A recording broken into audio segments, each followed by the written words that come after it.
Kung kaya, maalala nyo, 2018, nagkaroon tayo ng first pastoral visit sa parokya. 2019, lumalaw ako sa lahat ng mga Catholic schools natin. At noong isang taon, 2022, dinalaw ko po ang lahat ng mga religious congregations. Kung kaya matapos ang 5 taon, pag 2018,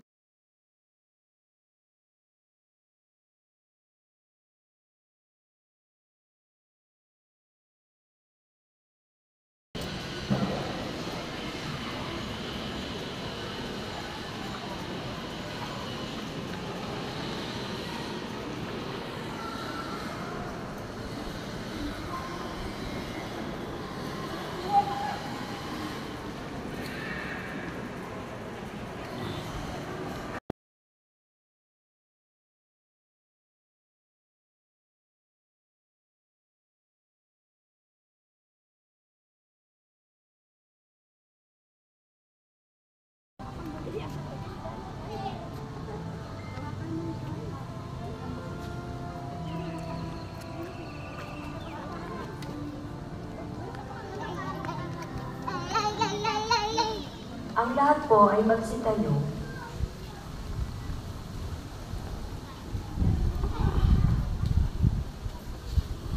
Manalangin tayo. Ang manaming mapagmahal, ang pinagsaluhan namin ngayon sa kapagpapatawad ng mga kasalanan ay magpagindapatawang kami maging handa para sa Pasko ng pagsilang ng iyong anak na siyang namamagitan kasama ng Espiritu Santo magpasawalang hanggan. Amen.